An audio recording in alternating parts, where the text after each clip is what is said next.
Eu já era revoltado de pagar imposto. Aliás, adorei a sua camisa Imposto é Roubo. Adoraria uma camisa Mas é dessa. mesmo. Eu quero. Ninguém paga porque quer. Não, é óbvio que não. E mesmo que pagasse porque quer, você sempre acha que é mais do que deveria. E é mais do que deveria. Sim, a Noruega uma vez fez um negócio de, tipo, colocar um imposto voluntário. Acho que eles arrecadaram, tipo, sei lá, 700 euros, alguma coisa assim. É Uma porque coisa ninguém assim. vai pagar. Ah, paga quem quer. Não vai pagar. Pois é. Então, isso é a estrutura do Estado. E Mas a minha uma vez pergunta é... A gente tem experiência de não Estado pra saber como seria? a gente tem alguns casos exóticos que passam um pouquinho perto Por ao exemplo. longo da história. A gente tem algumas coisas que é meio, tipo... E nenhuma delas é uma ideia do que os libertários defendem. Tá. São só experiências. Tem um livro muito bom do David Friedman, que é Legal Systems Very Different from Ours. Alguma coisa assim, não tem em português, mas sistemas legais muito diferentes do nosso. Que ele estuda outros sistemas legais que existiam no mundo. Um deles, um exemplo famoso, é o que aconteceu na Islândia medieval, mais ou menos no período do ano 900 até 1200, 1250. Durou 350 anos, o que é mais do que a duração dos Estados Unidos hoje. Era um sistema onde não existia um presidente. O judiciário era essencialmente os donos de templos, não porque eles eram figuras religiosas, mas porque eles eram figuras de referência.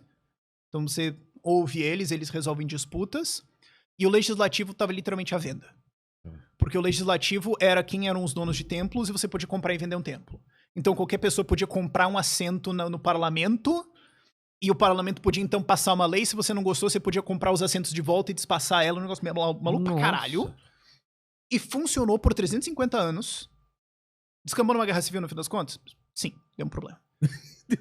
Depois de 350 anos. Então, assim, se você considera que uma sociedade que ficou estável por 300 anos deu errado... Não, claro que não. Teve problemas? Sim, mas assim, nada vai dar certo pra sempre, não importa o que aconteça, sabe? Coisas, uma hora, vão dar errado por algum motivo. Nada é eterno. Mas era um sistema meio maluco nesse sentido. Mas você tem evidências que existia um grande desenvolvimento econômico, violência era baixíssima. Você imagina, todo mundo era matando todo mundo, certo? Não. É um lugar extremamente pacífico e é uma experiência histórica interessante. Você tem um pouco... aí é pouco difícil as fontes, porque você tem a experiência da Irlanda medieval, que deve ter durado alguma coisa ao longo de 1000 anos, mais ou menos, mas é que a gente não tem os registros escritos. Mas o que indica-se... que alguns registros dizem que era mais ou menos assim, alguns não era bem isso.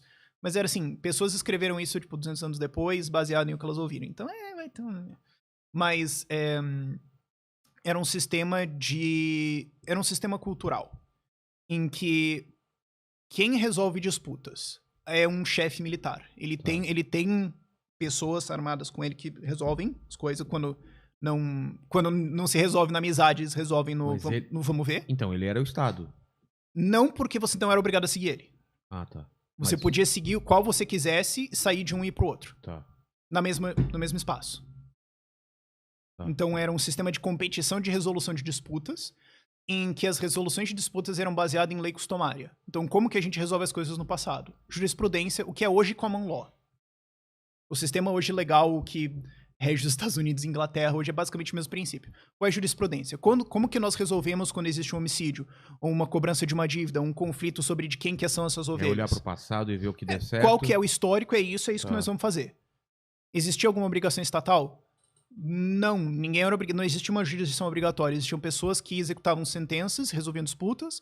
Se o cara fizesse tudo errado, ele perdia seguidores, perdia o poder dele, porque ninguém ia até ele. Então ele era obrigado a seguir jurisprudência. Então você tinha uma lógica de mercado aí. Algumas fontes são meio iffy nisso, mas é um exemplo até interessante. E depois você tem a Lei Shir, que foi desenvolvida na Etiópia e Somália. Quando a Itália colonizou a Etiópia não foi realmente tão colonizada, mas especialmente a área da Somália, eles descobriram que os nativos tinham um tipo de lei customária que evoluiu de forma completamente independente do Ocidente.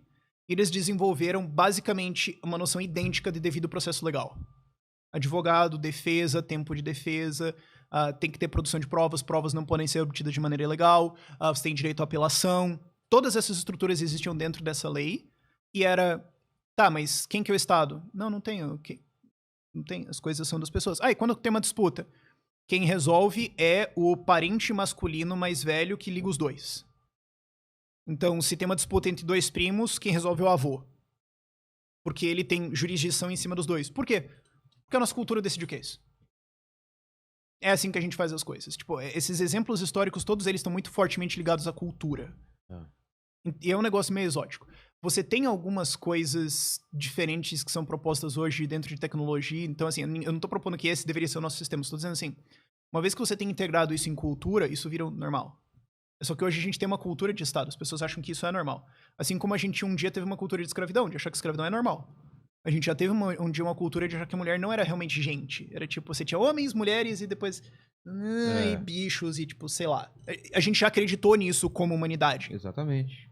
O que é idiota. Hoje a gente olha pra trás e fala, meu Deus. E eu acho que um dia a gente vai estar como humanidade olhando pra trás e pensando, mano, os malucos pagavam imposto de renda, bicho. Como é que a gente... Quem que pensou que o Estado tem que fazer estádio e fazer Copa, bicho? Olha o que esse povo acreditava, mano. Bando de doido, uga-uga. Porra, burra foi essa, sabe? Eu acho que um dia isso vai acontecer. Mas o ápice disso foi, por exemplo, o Roma. Roma, os impérios, porque eles cobravam dinheiro e cara, como que isso se estruturou pra ser o que é hoje, assim, que... O Estado, ele evolui ao longo das épocas, ao longo de o que as pessoas acham, qual é a realidade tecnológica da época e tudo mais. Então, não é que ele evolui e melhora, mas ele se modifica. É como um vírus, ele vai se mutacionando. Os que funcionam, os que dão certo, são aqueles que mais prosperam. Então, a gente teve, por exemplo... E aqui, cuidado pra gente não ter nenhum historicismo, uma noção que existe uma linha necessariamente obrigatória. Isso são flutuações. Entendi. Mas a gente teve a época dos estados-religião, certo? Em que o governante era literalmente Deus. No Egito Antigo, por exemplo. Depois, mas você tem uma variante disso. Isso durou pra caramba, né? Sim, mas parte da história persa, que é muito longa, por sinal. Você teve essa noção em várias civilizações mais antigas. Mas durante a época do direito divino, você meio que tem isso. O rei não é Deus. Mas assim, Deus tá passando pano. Então você ir contra o rei é, teoricamente, uma forma de heresia, então respeita o cara. Então isso tá integrado com religião. Você tem algumas estruturas de suborno, você tem algumas de intimidação, você tem diferentes tipos, dependendo de qual é a ideia ou de quais são as culturas que estão vigentes no na Japão. época. Hoje mesmo no mundo, você tem vários estados diferentes. Você tem uma necrocracia na Coreia do Norte, basicamente, onde um cara que morreu muito tempo atrás é o presidente, e o filho dele que já morreu também é não sei o quê, e o atual Kim Jong-bong lá, sei lá o quê, é o chefe do exército ou de alguma coisa assim, todo mundo obedece, isso que é uma ditadura baseada em, basicamente, violência e intimidação. Você tem hoje a Bielorrússia, que é uma ditadura do caralho, mas você tem, por exemplo, no Irã, você tem uma teocracia. Na Arábia Saudita você tem uma teocracia também. Na Europa, hoje, você tem o Estado de suborno e do Estado somos nós também. Você tem essa lógica aqui. No Brasil, você tem muito mais a cleptocracia. O Estado se mantém via proteger interesses, paga esses caras, distribui o roubo. Tem um pessoal que não gosta, foda-se literalmente tudo que você acha, você só tem essas duas opções na eleição, e nas duas a gente sai ganhando, o Estado continua.